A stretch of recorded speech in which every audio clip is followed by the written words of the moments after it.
welcome to Small Momentum Podcast. My name is Susan, your host, and today I'm here with my best friend Tony. We've been best friends since 2018. Hi, Tony. Hi. So, do you want to give them a little bit background on how we met? So we met in a program called Vantage College. So basically, that's a program for international students exclusively. I'm from Korea and Sejun's from Nepal, and then we basically both studied engineering in the same class, and then yeah, we were actually working together for group projects and everything. So that's how we first met. And then as time went by, we became really close to each other. So and we have a similar personality. So yeah, that's how we became best friends, We basically. did. So, we met in our first year at UBC, University of British Columbia. And yeah, as Tony said, we were in Vantes and we had a same schedule actually, right? So, Yes, we had an exact same schedule. We used to have like a standard timetable. the literally exact same schedule. And yeah, I think there were only like 3 or 4 people in the whole classroom of like 80 people that had the same schedule, right? Because everyone had a different schedule. I think so. Right. Yeah, So I'm not sure actually. I forgot. It was a that long was like time. 7 years ago, I so I know. can't remember exactly, but I think it was. Yeah, Yeah. and so yeah, my first impression of you was damn dude, this guy is so good at English. Oh my Like, why God, no, stop. why is it even in the Advantage program? Because your English is already so good. And your pronunciations are also really good. So, do you want to give some context on when you started learning English, on how you became so good at speaking in English, and how your pronunciations? How do you practice your pronunciation and stuff? Okay, so, um, I mean, okay, well, I mean, if I really have to say, then, so for context, I actually first came to Canada when I was like 14 years old, just by myself.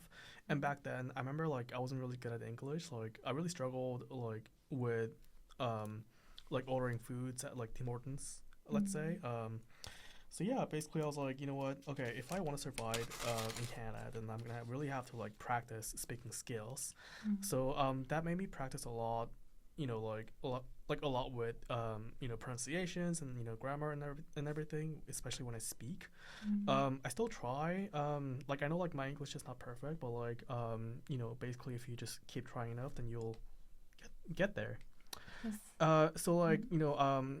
like I basically went to high school in Canada for like 3 years, and then I got into UBC. So like like essentially like technically speaking, like I was in Canada Mm. for a longer time than Cjan. So that may be why I'm also like like quotation mark better than Cjan when it comes to English. Are you trying to like look down on me? Anyways, yeah. So before 14-year old, you never spoke in English before. Like you didn't know how to speak in English when you came to Canada. I did, but like it was just like all over the place. Like I had a really strong accent. Like my grammar's like definitely all over the place, and Mm. like it just wasn't good. Like I knew how to like write and like maybe read in English, but Mm. like I wasn't really taught how to like speak properly. Right. So but that was like back in Korea. Like there's no such education Mm. for like speaking English like properly. I would say so. Like So you did your like elementary school and middle school in Korean language, right? Like yeah, like mostly yeah. Korean language. Like all the educations are in Korean language, obviously, but like we weren't really exposed to like speaking English. That's Right. what I have to say. So it must have been like a huge leap for you to come to Canada and then just start learning everything in English, right? It was definitely really hard, but you just have to like go on and Mm. do it, right? So That's yeah, that's that's nice. yeah. That's amazing. And yeah, how's your pronunciation also so good?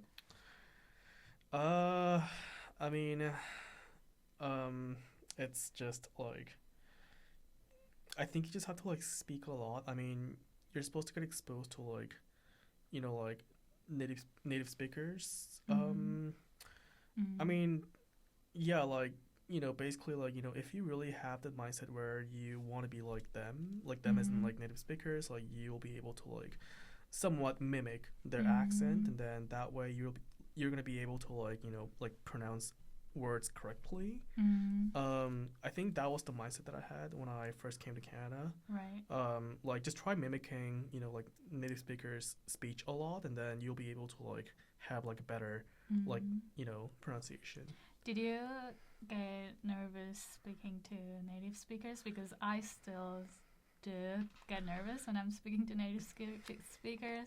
So what's your experience with that? And what's your advice for people? Yeah, I still get nervous too, actually.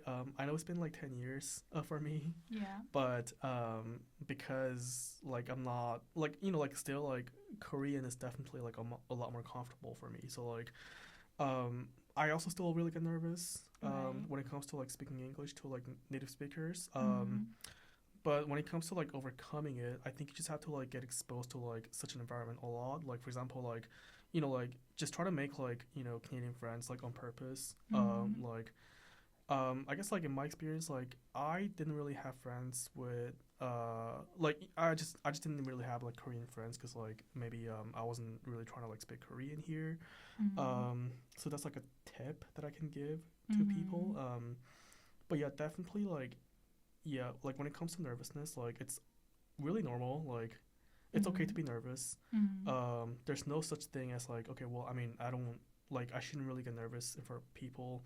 But yeah, like that's basically right. I don't even know what I'm saying, but yes. I'm gonna include that, so I'm not gonna clip it out. And so I also have a question about why did you decide to apply UBC? And was UBC the only place you applied, or did you also apply to other places? And what's the reason behind you choosing engineering degree? So I mean, I did apply to like a lot of universities in Canada. Like UBC is one of them, but also like I've applied to U of T, Waterloo, and like I think McMaster and Queens, and also like SFU. But yeah, I got into UBC because and I chose UBC just because it was the closest to where I lived, which is Maple Ridge. And like the reason why I chose UBC specifically was also because of the like its prestige. Because like in Canada, like U of T, UBC, and McGill universities are considered like prestigious universities here. So like yeah, that's why I chose UBC. It's also for like the quality education when it comes to engineering. So yeah, and I like UBC. It's a really beautiful company. No, not a company. Sorry, campus. Campus. Yes, for sure. it's a beautiful camp. It's like I would say this confidently that it's actually the most beautiful campus in Canada. So I agree. I would highly recommend studying at UBC because like you'll be exposed to like such beautiful nature and like good libraries for studying. So it's calm. Yeah, there's lots of nature, and then there's a rec beach down there. So like and then like if you go to like any other universities in Canada, like you're not gonna have like those kind of like like natures or like environments on campus. So that's one of the perks that UBC definitely has. And then like the reason why I chose engineering is because like like I guess for me like I've been always good at like math and physics and like I guess like chemistry to some extent, but like not as good as like math or physics. And I'm actually not really good at like like liberal arts, like for example like literature or like social studies. Really? Like history is like actually I'm really bad at those subjects. Really? So like I was trying to like actually avoid a major that studies like those kind of subjects there. So like and then like I figured engineering would be like the best for me given I am like passionate and capable of like math and physics. So yeah, like and I guess like I mean it was also for like the job prospects and then I guess like like money to some extent. So yeah, I just kind of thought like engineering would be like the best major for me overall. Yeah. And I think your dad is also a chemical engineer. Yeah. So he's actually a former chemical engineer. So he's the one who pushed me to like pursue chemical engineering because like like he has lots of experience in chemical engineering, and then like I was gonna choose like between like mechanical, civil, or chemical. Mm-hmm. I was leaning towards mechanical actually, but like my dad really convinced me into thinking like, okay, well, chemical engineering is like really good. It's really like flexible when it comes to like job prospects. So you can do like a lot of things with chemical engineering degree. So like that really like got me convinced. So that's why I chose chemical engineering. Makes And sense. then he's like low key my role model. So. Oh. So yeah, you're good at physics and maths in high school. So is that in high school, or were you always good at physics and maths since I think I was middle always school? good at physics and math. Honestly, like I just didn't really find like other subjects that interesting. It's always been like math and physics because like I like to like understand things rather than like memorizing stuff. So like, which is also why I didn't want to pursue like med school because like I know there's like lots of memorizations required. So Right. yeah. Right, that makes sense. And yeah, so when did you have to make a decision that you want to apply to? Like, when did you make a decision that you're gonna apply to engineering? Like, was it in your last year of high school, or whatever? I think I wanted to pursue engineering when I was like in grade 11. Grade 11. So maybe like a year before I applied to UBC. I see. Yeah. And did you do your IB? No, I did not. Oh, what program were you in? I was just in a regular program, like like I didn't take any IB courses or like AP or whatever. I was just like in regular courses like pre-calculus and like English and whatever. And I still got into UBC, so like, but I just have to say that if you go to high school right now, then it's like definitely like beneficial to like take IB courses or like AP courses if you want to get into like prestigious universities in Canada. Why would you say that? Why is that? Because like like I just kind of feel like the admission office values like IB or AP courses a lot more. It also shows like it kind of proves your intelligence if you actually get good grades in like IP. I keep saying IP, IB courses. Right. Yeah. Would you say you were a good student in high school? What was your like grades like? I think I was actually. You were like a top student in our whole classroom? Yeah, I was definitely a top student. I think I was like the second top in the entire high school. How's the Canadian education system like high school? I don't know. Do you guys have a ranking system? What do you mean by ranking system? Like you gave a test or something, and then they give you a result with like your rank in the whole classroom. I guess in my case, like not necessarily like a ranking system, but like my teacher used to like post like like exam grades after after some time with like with their names on it, which is kind of like I feel like it's not really good because like the teacher was like basically violating the rule of privacy. But yeah, so basically like so we knew like which student got like which score on this particular exam. I remember like from a math class, like the teacher also like I think he also like like posted like an overall like overall grade so far. So like for example like up to like a certain point like where is the student sitting at kind of thing, like when it comes to grades. And then yeah, like I remember like at least in my class like I was always like a top student. Right. Yeah, like at least for like pre-calculus and calculus classes in high school. So yeah, like I basically like kind of like had that as my selling point in my application for UBC. And then yeah. Wait, do you remember your question they asked you for your application, UBC application? I don't. You don't remember? I remember like for UBC admission, but that was a while ago also. Yeah. But not necessarily like the questions, but like I remember like they were asking me to submit like an essay. Right, 2 essays, right? I think 2 essays. I don't know actually. 2 questions. For me, I had 2 questions. Oh, okay, yeah. So maybe we did have some questions to answer. I don't remember, to be honest. Maybe I do have the file for that, but I'm gonna have to look into that later. I don't know. That's my answer. That's amazing. Yeah. And so what my question is like, as you said, you were like a top student in a classroom. What motivated you to study and pursue the best university in Canada, and what keeps you want to work hard? What's your motivation?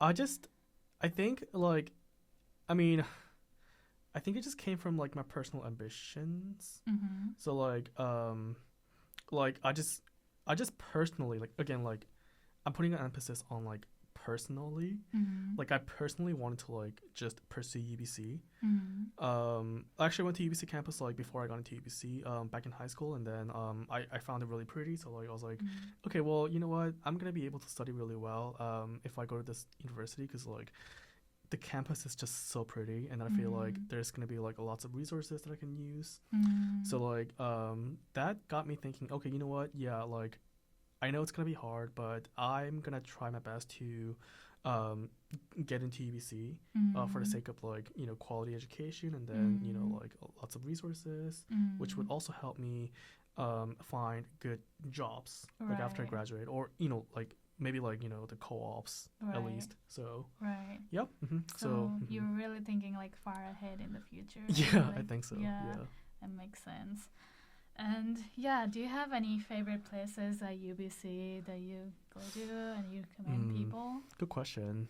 There's so many places, I just can't choose one. That's true. There's so many places. Like, I mean, like I'm telling you, like UBC campus is actually so pretty. Yeah, and it's huge. We were just talking this other day that Yeah. even we've been here there for a long time now, but we haven't been to every building, right? Mhm. And then yeah, it's a big campus, and it's beautiful too. It's a huge campus. Like, I would say like it's actually as big as like Vancouver downtown. Probably, I don't know, but that's just my assumption. Right. But it's actually like, it's just want to say like it's actually that huge. Right. It's probably like the biggest campus around, like Right. across like Canada. Or- Probably. like BC at least. But anyways, Yeah. I would say like, I mean, I really like Wreck Beach. Especially when you go there like during the sunset. The view's amazing.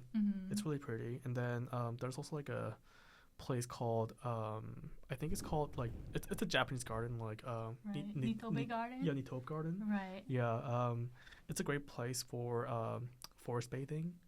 And then I also like IKB.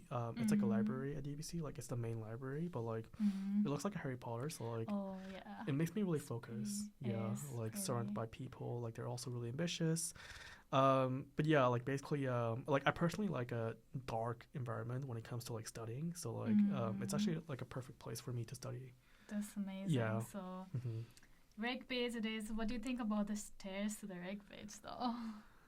Sorry, Stairs. oh, the stairs. You have to take like. Oh, okay.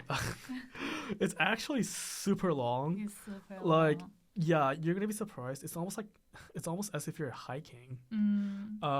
Like, I mean, it's okay. I mean, like it's okay when you actually like, go down. But like when you actually have to like climb up the stairs, like it's actually like Yes. super freaking Yes. like, yeah. Yeah, so like, I mean, but if you're like fit enough, then like, Yeah. you're gonna be able to handle that. Like, Yeah. like it's, I mean, I'm not trying to scare you. Like, it's actually okay, but like, just want to say that like it's also like relatively, long stairs. Yeah. That's also a reason why I didn't really go to Reg Beach that much. But So you don't like maybe Red Beach? But I do like Reg Beach itself. There's also Acadia Beach, do you know that nearby the Reg Beach, and Yeah, you don't really have to take the stairs. So exactly. Yeah. I prefer going there over the Reg Beach. I think And that beach, like Acadia Beach, like that's actually like located on the north side of the campus. Right. Yeah. Yeah. Rack Beach is like on the Yeah. west side of the campus. Yeah. For Yeah. sure. Mhm. And yeah, you're I have a few more questions for you. So let's look at your LinkedIn. So Stop. if anyone wants to stalk Tony Ryu, he has a LinkedIn. His name is Tony It's not there. Ryu. And he is currently a chemical engineering student at UBC, and you're graduating this year, I'm right? graduating like in a month. You're graduating in a month. Do you think you're gonna miss UBC? I think I will. Yeah. Like, for realistically speaking, I think I will. Mhm. I might actually, come visit UBC campus, Mm. maybe like once in a while. Mm. I just won't miss the exam part. Yeah, for sure. No, I Yeah, don't but miss that either. I'll definitely miss the student life, and then like the aesthetics of the campus. So yeah. That makes sense. And I'm just looking at his LinkedIn right now, and let's look at his experience. So you started with research assistant, undergraduate research assistant. Yes, that was my first co-op. First co-op at the Clean Energy Research Center. This was at UBC, right? That is actually UBC, nearby the Chemical and Biological Engineering building. Right. Yep. And then you did R&D assistant co-op at E1 Molly for 8 months, and then you were a research project assistant, environmental research project assistant at UBC Civil Engineering, and then you were doing process engineering co-op for a year last year at a company called AdStake, and right now you're also doing undergraduate research assistant, right? And you're also part of engineering design team called UBC Sustain Engineering for 2.5 years. And you started as a team member, rainwater harvesting team member, and you then became water system technical team lead. So that's a lot of experience. So walk me through how you got your first co-op. What was the process like? Why, and then why research position, and what makes you excited about research work? I guess like initially, I mean, like when it comes to like job hunting, like for co-ops, it's also really about your interest. Like your interest also has to like align with, their interest, obviously. Back then, I was really passionate about like water treatment, and then this project was actually like on, like it's called microbial fuel cell for water treatment applications. So like it is about water treatment. So like I really had to like like I basically went to like my professor's office hours a lot, and then I had to like convince him, saying, hey, like I would be like I would be so happy to get like a job under your lab, and then like I really had to like convince him like multiple times to get this job, and then finally he approved me as his undergrad research assistant, and then that became my first co-op. But I have to say that you also have to have some like solid GPA, like because if your GPA is like below 3, then like chances are your professor's not going to take you. But again, like it depends on your situation and luck, but that's like a general like tip I would say when it comes to like research experiences. Yeah. And what got you excited about the research role? Yeah, the fact that like it was definitely about like water treatment, and then like I mean I think at that time like I was okay with like any kinds of projects as long as it's like about water treatment. But like I thought I would be learning a lot about like water treatment, but I actually learned a lot about like electrochemistry instead. So like it's like a combination of like electrochemistry and water treatment. So like and I also learned a lot about like wet lab skills, like using pipettes and everything, data analysis skills and everything. So like it was a great experience, I would say.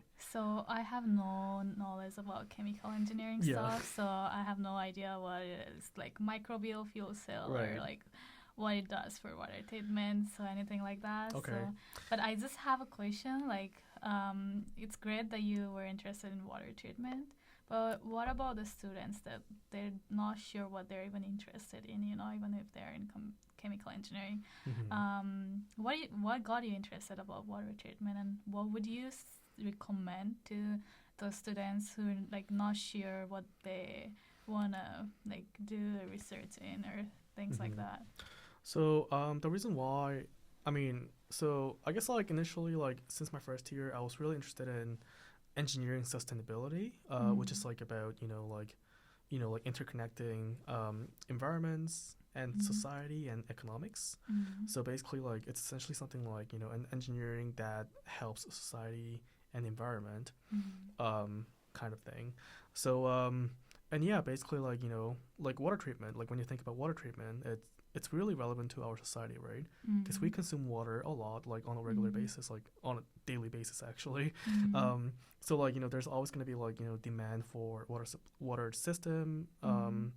So there has to be like some, engineering and technologies that can, deal with like water treatment. So I think that idea basically made me like really passionate about like water treatment, and that's actually something that I wanted to pursue. Like I thought that was like the ideal case of like engineering sustainability. So that's why I was interested in water treatment initially. Yeah, but later I found that there's like another field called electrochemistry. Like you can think about like lithium-ion batteries or like fuel cells if you know any. And they also really like they're also like very like integrated with like the current society right now. So like you can think about like Tesla, like electrical vehicles and something like that, or like hydrogen fuel cell cars.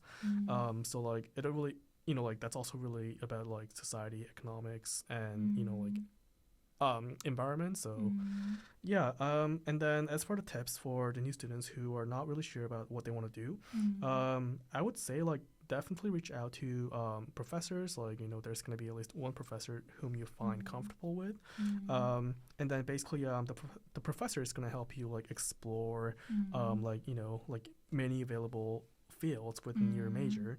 Like just briefly, I mean, like obviously if the professor is not going to know everything about like all the fields like in a really deep level, but like at least like like they're going to be able to like help you guide which field you may be interested in. And then if you're like in your fourth year or like maybe in third year, you can also take like some technical electives that UBC offers. So basically it's like those are like the courses that study like a very specific like niche field of your major. So like I recommend taking those courses, like whatever you're interested in, and then you can basically find out like like what you're actually passionate about, and then you can tailor your experience and resume to that field that you're actually interested in. That's my tip. Makes sense. And you also mentioned that having a good GPA is also important when you're reaching out to prof, right? So do you have any advice, tips on how to maintain a good GPA? Just like I would say like definitely be diligent about everything. Like everything isn't like your assignments, like for example like just don't procrastinate. I know like it's really easy to like procrastinate, but also like you need to have sufficient time to like revise and like review like materials that you learned in class. And then like basically like and then whenever you have questions, like always like make sure to like compile any questions that you have, and then you like just go to like your office hours a lot. It doesn't really have to be like about assignments or like your exams, but like it can just be like about like just chatting with like professors about like industrial like opportunities and like like the field you're interested in, like how the current economy is like in that certain field. So just like it can be just like I feel like that would be like a great chance for you to like connect and chat with professors before you graduate, because like that's gonna be the only time you're gonna be able to like talk to like like really like academia / industrial professors like that, like professionals. Yes, right. Like I see. I also think going to office hours is so valuable. Like it helps you a lot. Like you might think like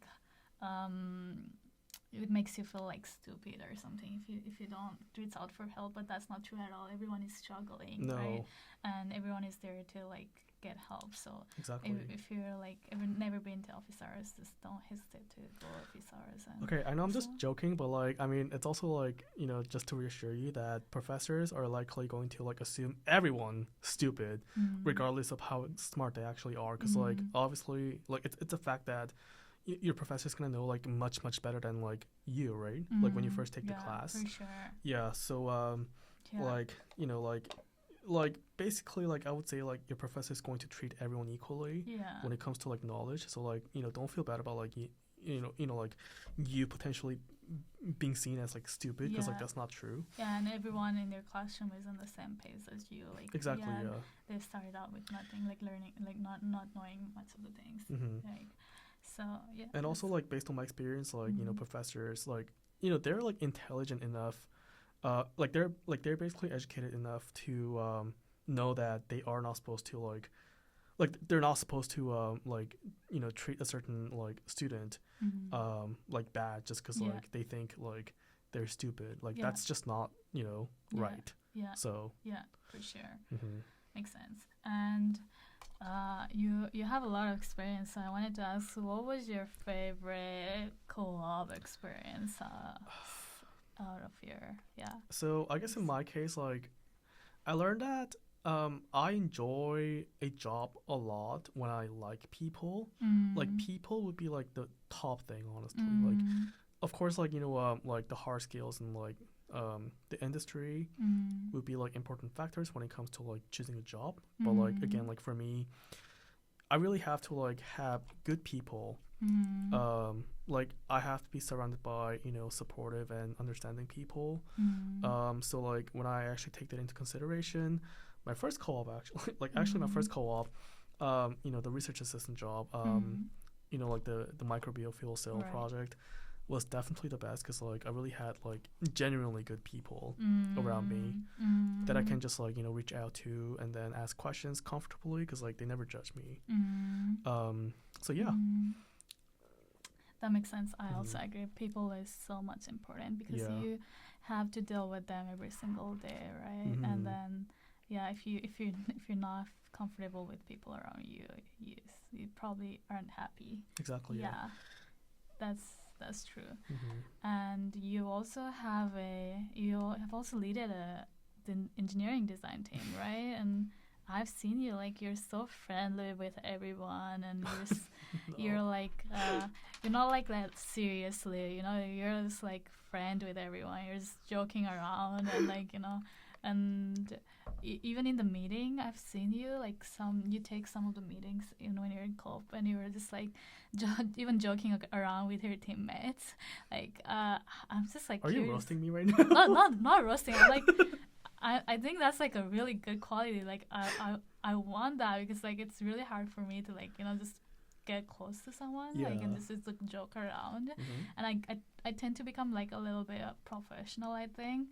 But so I has had like what's your tip on how to like you know like how are you so chill and like how are you so like you know how to maintain a good team and how to become a team lead, you know, like that, like friendly team lead. Okay, that's a hard question to answer. Hard question. Yeah. Yeah. I mean, you're just like that. I do want to say that, but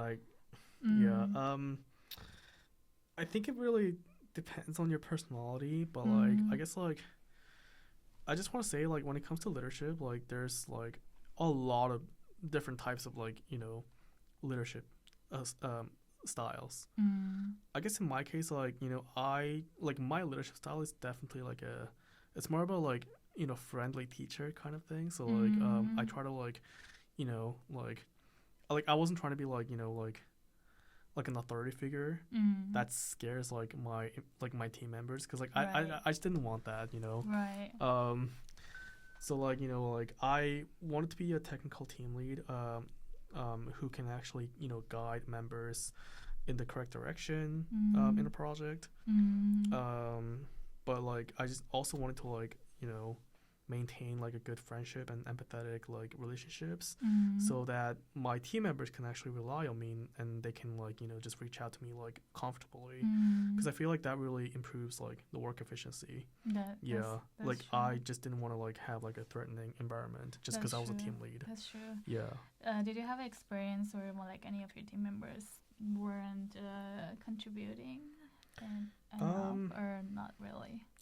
I would say like I mean I don't think I ever had that experience before, so it's hard to answer to be honest. But like, I guess like what I can think of right now is that if you have any like you know like members who are not as contributing, then like I would just like, just like I guess like quietly like reach out to them like just one on one, like just don't really announce it,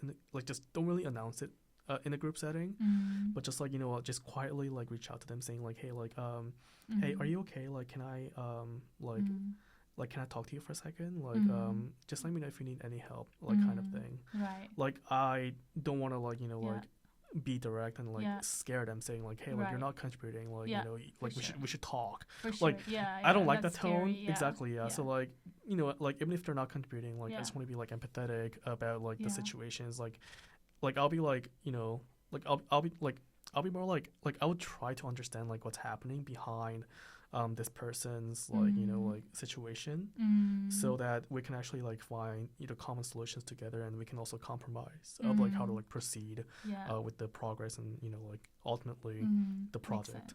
Makes sense. So yeah, being friendly it is, and being empathetic towards others, and also trying to understand where they're coming from. And okay, so we're almost like how do you say it? Like we almost are like out of time. Out of the time. Okay. So